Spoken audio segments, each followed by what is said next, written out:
What is up, guys? Welcome back to the channel. Barcelona have just defeated Brest 3-0 in match week 5 of the UCL at Montjuic, and that performance is just what the doctor ordered.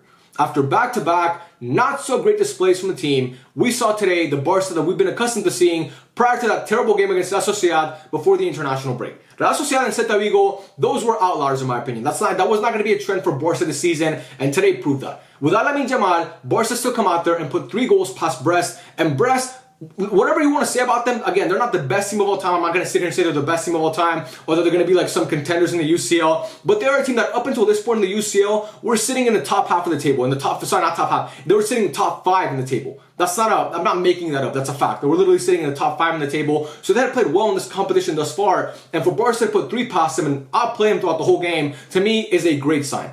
I love what I saw today. I really like what I saw today. And with that win, Barca now sits second in the UCL. Now, granted, Liverpool and a couple of other teams haven't played their games. They'll play tomorrow. But with that win, Barca basically guarantee they're going to finish inside the top 8 of the UCL. And that's very important. And look, we still have Dortmund, Benfica, and Atalanta, and those games are going to be tough, especially the Dortmund and the Atalanta game. Those 2 games are going to be really tough. But I believe Barca can get 6 points out of a possible 9 in those games. And if you get 6 points out of a possible 9, which again I believe Barca will, you're Gucci, you're golden. So Barca, it's huge that they managed to win this game today, because you want to keep collecting those points in the UCL, because you want to make sure you're not playing some playoff game in February, because the fixture list is already congested enough as it is, and you don't want to add more games to that, especially with a squad that's been so injury rattled as Barca has been this season. So again, I'm super happy with the win, and I'm super happy with the performance, the way the team was set up. I'm happy overall. It showed that those 2 games against Celta Vigo and against La Sociedad were outliers. They're not going to be trends. And everybody who was shitting on Barca and getting ready to dig them up and say that, they were frauds this whole time, you look silly now. Because again, I'm not sitting here saying that Brest are the best team of all time, but what I am saying is Brest were playing well in the UCL. For all you Madrid fans out there that were hating on Barca, Brest have done better in the UCL this season than you. That's a fact. And Barca beat them today. So I'm happy with the result. And I think honestly, Barca could have won this game 4 or 5-0. Actually, no, I'm not happy with the result, because Barca could have honestly won this game 4 or 5-0. I take back what I said. I'm not that happy with the result because Barca left a lot of meat on the bone. This game, like I said, could have finished 4 or 5-0. The biggest issue for Barca today was their lack of finishing. They couldn't finish. They were not clinical in front of goal, and that was their biggest issue of last year under Xavi. And today it came back. But again, even with the finishing not being great, you still scored 3 goals. The first goal comes courtesy of Robert Lewandowski, a penalty, obviously, which was a clear penalty. The fucking goalkeeper thought he was playing rugby and just runs through him. And then Lewa converts the penalty to the right post. And that was a great penalty, really well taken. He sends the goalkeeper the wrong way. And that is now Robert Lewandowski's 100th goal in the UCL. He obviously scored his 101st later on in this game, which I'll get to a little bit later. But that was his 100th goal in the UCL, which is massive for him. I mean, he now joins Messi and Ronaldo. It's Messi, Ronaldo, and Robert Lewandowski, the only men in the history of football to have triple-digit goals in the UCL, if I'm not mistaken. So huge from Lewa to score that goal. And yeah, in the first half, Barca just dominated. They dominated the whole game, but they dominated in that first half. Brest didn't have a shot on goal. Barca were just playing better. They were creating chances for fun. They were controlling the tempo. They were controlling the game overall. I thought Barca had a really good first half. It was more of a quiet first half. It wasn't that exciting, but again, Barca got their early goal. And after that, in the second half, they were just kind of cruising, bro. They were creating chances. They were putting on the pressure. They were playing that offside trap that Brest got caught a couple times offside. So Barca were doing what they have been doing throughout the whole season, which made us fall in love with this Hansi Flick system. The high chance creation, the high line, the aggressiveness. Barca were playing that football in that second half. And obviously the second goal comes courtesy of Dani Olmo, a cutback from none other than Gerard Martin. Gerard Martin with an assist today. Oh my God, I owe him an apology, honestly. What a great cutback to Dani Olmo. Dani Olmo does most of the work for that goal, but again, a good pass from Gerard Martin. I think today he actually played well. And then Dani Olmo obviously evades the defenders in the box. A great, that tight space dribbling, which he's so good at, was amazing today for that goal. And then he obviously tucks it away beautifully past the goalkeeper. And the third goal comes courtesy of Robert Lewandowski. Once again, his 101st goal in the UCL. And what I like the most about that goal, it was the fact that it was like the 92nd minute, it was the 93rd, 92nd minute. Barca obviously had won the game already. The game was put away. And you were still pressing that far up the pitch. You were still trying to win the ball back. We weren't sitting back and just waiting for the final whistle. No. We go for every single goal. Every single time the opponent has the ball, we're trying to win it back. And Barca did that. They won the ball back deep in their own territory, obviously deep in Brest territory. And they got the ball. They played it to Lewandowski. I'm pretty sure it was, who was it that played it to Lewandowski? Was it Rafinha? I think it was Rafinha that played, I could be wrong there, but I think it was Rafinha that played it to Lewandowski. And then Lewandowski with a great finish. A beautiful finish from Robert Lewandowski. That to me was the best goal. I think that was better than the Dani Olmo goal, because that finish is just beautiful, man. The way he has like those defenders in front of him, but still finds a way to find the ball at his feet and just tuck it away at the far post. I think that was a great goal. And yeah, man, the 3 goals that Barca scored, honestly, like I said, could have been 4 or 5. Barca could have won this game 4 or 5-0. I'm super happy that Leo scored that 3rd goal, because that scoreline is more indicative of how dominant Barca were. 2-0 wasn't going to do it justice. We needed a 3 or 4, or it would have been nice to see a 5-0 win, but again, 3-0, I'm happy with that. Pablo Torre missed a big chance in the second half where he won the ball back. A great interception from him, and then he just couldn't finish. There were a couple other chances of Barca players that they missed. But yeah, for me, I think Barca played wonderfully today. I think Casado was brilliant today. I think Pedri was brilliant today. I like seeing Pedri play deep.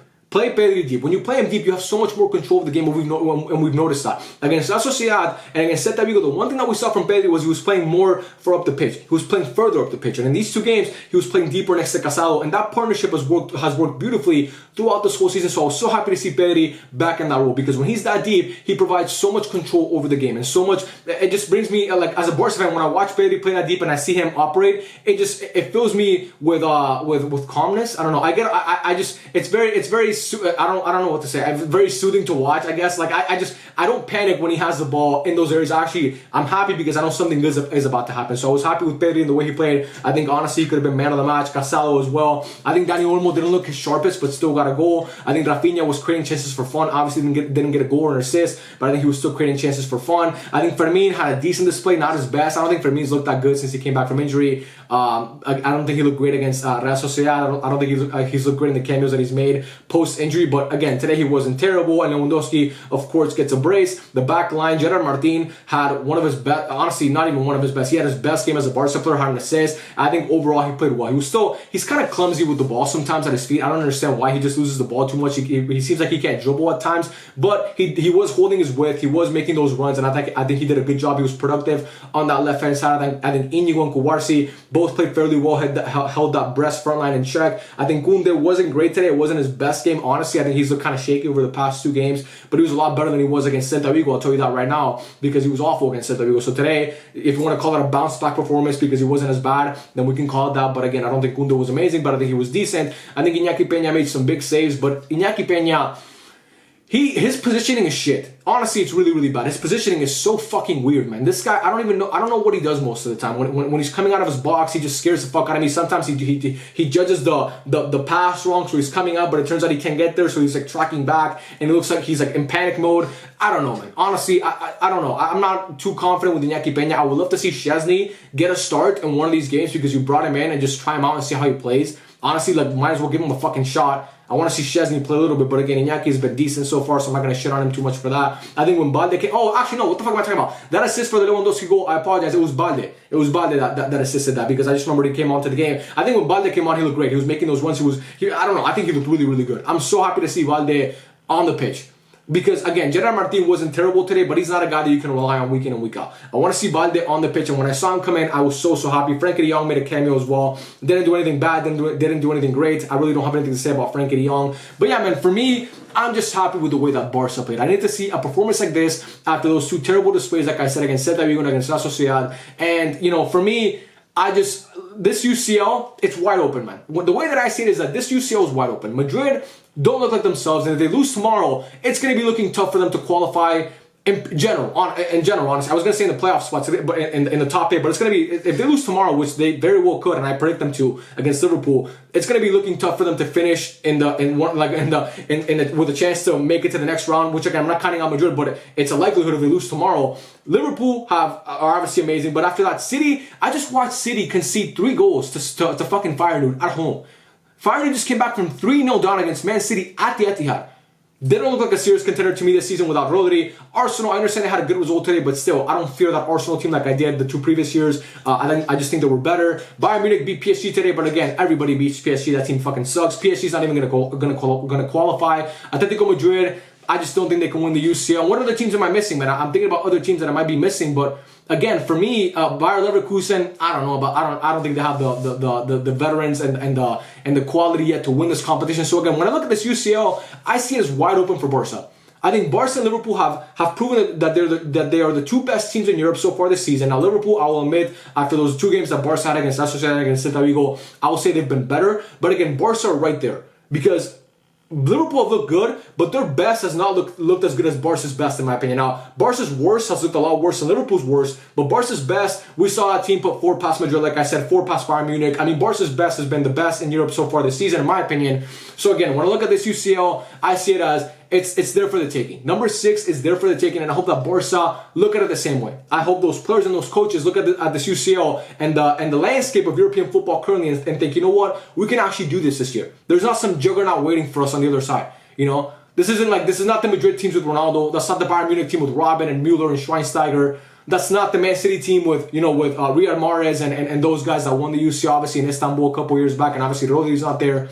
So now I think Barca just have to take care of business in their 3 remaining UCL games. And like I said, I think they'll finish in the top 8, which is great. And after that, man, we'll see what happens in the knockout rounds. But yeah, I think today Barca played a really, really good game. Could have been 4, could have been 5 goals that they scored, but I'm happy with 3. And yeah, from now we have the game against against Dortmund. Sorry, then we have Atalanta and then Benfica, if I'm not mistaken, in the UCL. And then in the league, we have some tough fixtures coming up. Some teams that we shouldn't lose them, but they're going to be tough games because all these like mid-table La Liga teams are always tough to play against. But yeah, man, I believe in this Barca team. I needed to see a performance like this to kind of, to let me know that we're not going to be the same old Barca that we've been throughout the last couple of years. This team is actually different. And even without Lamine Yamal, you can still go out and get a win, and that's the biggest thing to me today. Without Lamine Yamal, you got the win. And I'm super happy about that. But yeah, man, that's all I have to say about this game today. I'm super happy with the way that Barca played. I'm super optimistic for what's to come in the remainder of this UCL campaign. Again, I'm not saying that Barca are going to win it, but if there was a year that you could win it, that you could say Barca should be one of the favorites, it's a year like this one, where we've looked like one of the best in Europe, like I've said, and the other teams that usually contend for this competition or the favorites haven't looked as strong. But yeah, man, that's all I have to say. I love every single one of you. Let me know your thoughts in the comment section down below, and I'll catch you guys on the next one. Peace out.